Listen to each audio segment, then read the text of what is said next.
大家好，欢迎来到学识 Plus。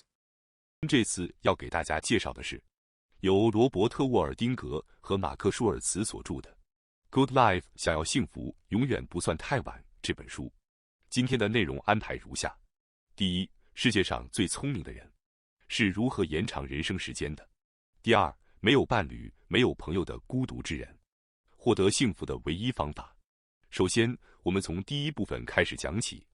那么说到人生，看似很漫长，其实却非常短暂。如何使用我们被赋予的时间，可以说是决定人生幸福度的一个极其重要的问题。当我们真正意识到人生终将结束这个无法回避的事实时，我们看待世界的方式就会发生改变，也会开始注意到那些真正重要的东西。哈佛大学曾进行过一项研究，以80多岁的夫妻为对象，持续了8天。每天在面对面访谈结束时，研究人员都会提出不同的问题，让他们回顾自己的人生。结果发现，大多数回答都与时间的重要性有关。比如在第7天，有这样一个问题：回顾人生，你有什么事当初不该做那么多的，或者如果能多做一些就好了的？对此，很多人的回答是：早知道就不要为那些无聊的事情生气，不该为无关紧要的事情担心。与此同时，也有很多人表示，如果能多花点时间陪伴家人就好了。这些回答在很多人身上是共通的，几乎所有人都对自己时间的使用方式感到后悔。还有很多人认为，自己没有认真去思考那些本该重视的事情。当我们被日常工作和家务追着走的时候，人生就会在不知不觉中流逝，结果就是人生一点点被消耗掉，而最终很多人都会后悔自己把太多时间浪费在了不重要的事情上。这里有2个关键词非常重要：花时间、投入注意力。时间和注意力都是无法补充的资源。作者指出，时间和注意力本身就是人生。当我们把时间和注意力给予他人时，并不仅仅是在付出或消耗，而是在把自己的人生的一部分交给对方。作者还提到，将注意力放在他人身上，是所有慷慨行为中最珍贵、最纯粹的一种，因为这意味着我们把自己的时间交付出去，而时间正是人类所拥有的最宝贵的东西。正因为如此，我们必须去确认一件事：自己的注意力究竟在指向哪里？是不是正放在那些对自己来说重要的人、重要的事情上？你可以这样问自己：我现在和重要的人在一起，是幸福的吗？我有没有为他们真正腾出时间？我有没有把注意力放在他们身上？不断这样自问，其实是非常重要的一件事。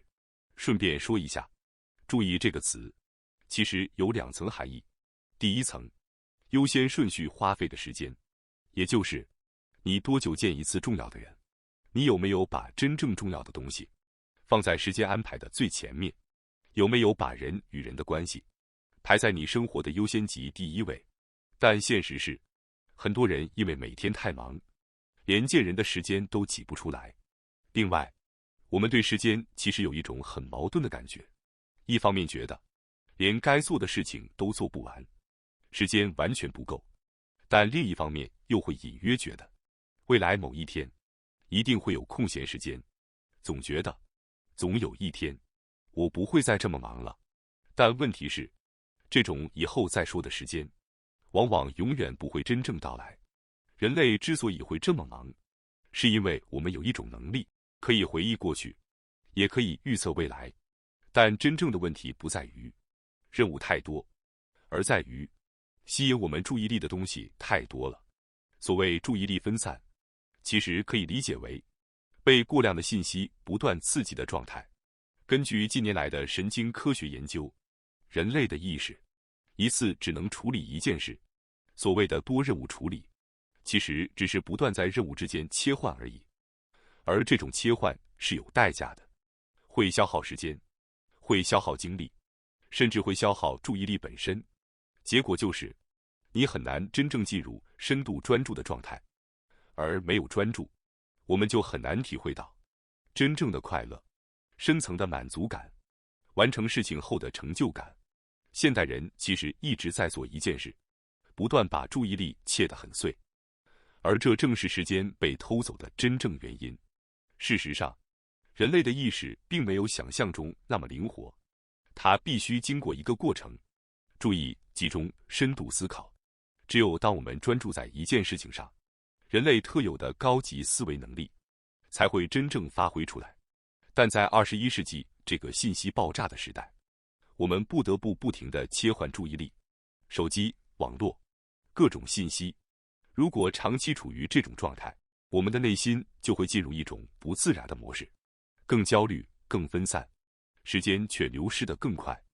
反过来说，如果你能做到一件事，专注在一件事情上，停止内心的噪音，不再分心，那么你就能够真正的把注意力给予他人。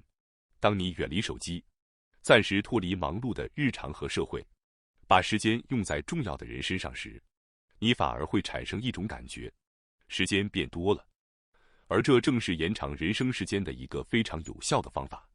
那么接下来，在第二部分中，我想为大家讲解没有伴侣、没有朋友的孤独之人如何变得幸福的唯一方法。那么大家想一想，如果为了拥有一个健康而幸福的未来，现在只能做出一个人生选择，你会选择什么呢？当你在晚年回顾人生时，能够确定地认为这是幸福的一生的那个唯一不会错的选择，究竟是什么呢？在一项针对1981年至1996年出生，也就是所谓千禧一代的调查中，有 76% 的人回答人生的首要目标是变得富有，另外还有 50% 的人回答是变得有名。这些其实是各个世代都很常见的目标，但问题是，赚钱真的就等于幸福吗？我们往往会这样想，虽然现在的人生不怎么样，但实现幸福人生所需要的东西一定是存在的，而且一定在未来，只是现在还够不到而已。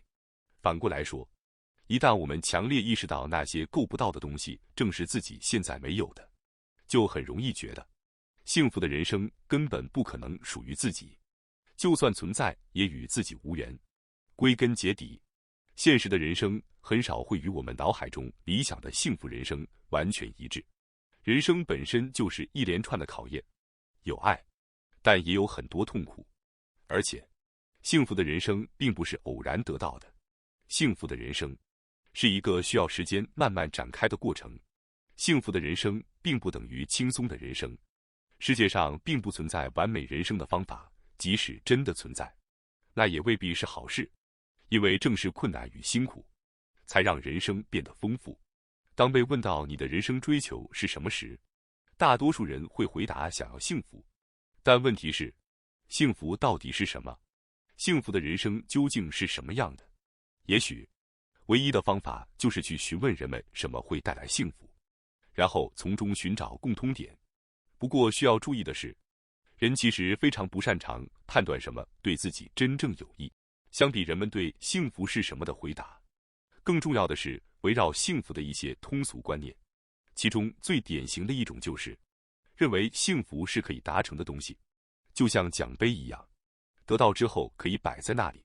还有一种观点认为，幸福是人生的终点，只要克服各种困难到达那里，之后就可以轻松生活了。但本书作者明确指出，事实并非如此。早在2000多年前，古希腊哲学家亚里士多德提出了优达莫尼亚的概念，它指的是一种深层的感受，觉得人生有意义、有目标。这个概念在现代心理学中仍被广泛使用。与之相对的是享乐，它指的是由快感带来的短暂幸福感。也就是说，享乐短暂的快乐，优达莫尼亚持久的幸福人生。优达莫尼亚是一种超越一时快乐的感觉，是人生有价值、有意义的体验。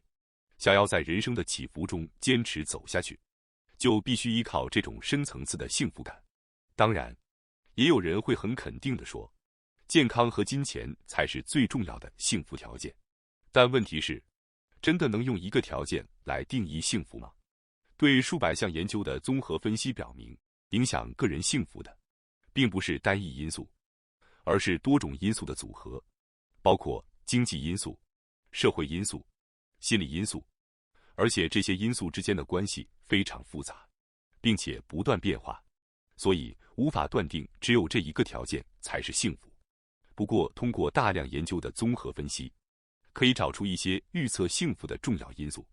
当把大量数据反复对比之后，会发现，幸福人生其实存在某种共同模式，比如健康的饮食、运动习惯、教育水平，这些都与幸福有关。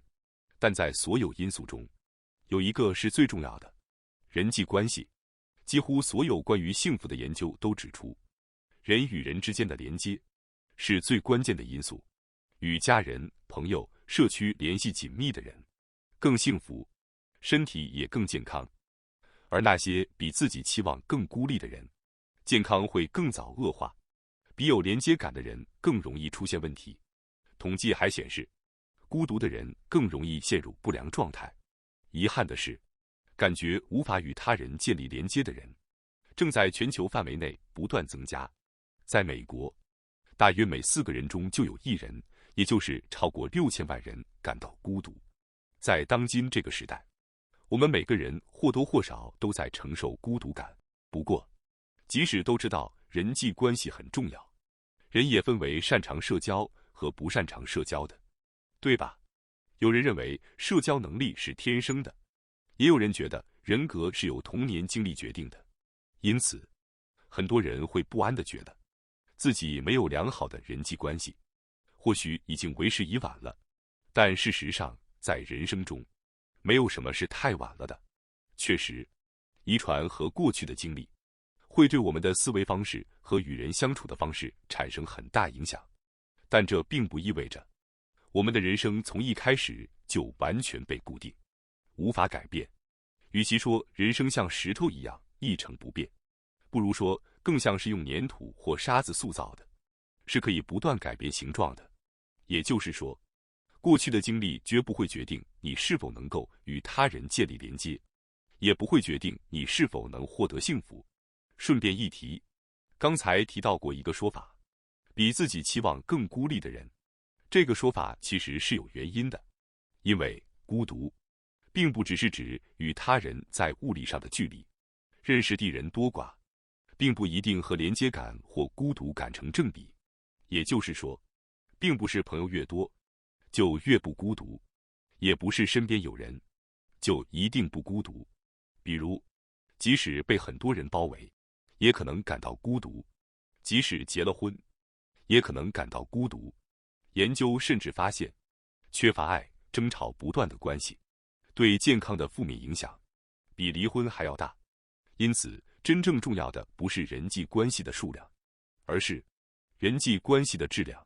简单来说，活在彼此心灵相通的人际关系中，才是真正保护身心的关键。换句话说，最重要的是一种感觉，我被支持着、被守护着的感觉。人生并不轻松，是不断面对困难的过程。正因为如此，能够真正保护我们的，是那些心灵相通的真实关系。一项追踪人到80多岁的长期大型研究发现，最能预测幸福程度的因素是对人际关系的满意度，而且结果非常明确。在50岁时，对人际关系越满意的人，到80岁时，身心状态也越健康。还有一个很有意思的发现，那些拥有伴侣且幸福感很高的80岁老人，即使在身体疼痛加剧的日子里，幸福感也不会明显下降。相反，处在不良人际关系中的人，一旦有身体上的痛苦，情绪会变差，甚至连精神上的痛苦也会增加。由此可以看出，幸福的核心条件确实是人际关系。但需要注意的是，这并不意味着要有很多朋友，或者一定要结婚。有些人可能会因为害怕未来孤独，而匆忙选择结婚，但如果和伴侣关系不好，婚姻反而可能产生负面效果。所以，就算朋友不多，没有结婚，也完全没有问题。关键在于，哪怕只有少数几个人，也要有在困难时可以依靠、能成为精神支柱的真正关系。而且，这样的人际关系，无论多少岁，都可以重新建立。因此，希望你无论处在人生哪个阶段，都不要放弃，努力去建立深度且高质量的人际关系，因为这才是比金钱和健康更重要的，支撑幸福人生的真正资产。感谢大家收看今天的节目。如果你喜欢我们分享的内容，记得点赞、订阅并开启小铃铛通知，第一时间获取我们的更新。在下次的节目中，我们将继续为大家分享更多有益的内容。再次感谢大家的支持，我们下期再见。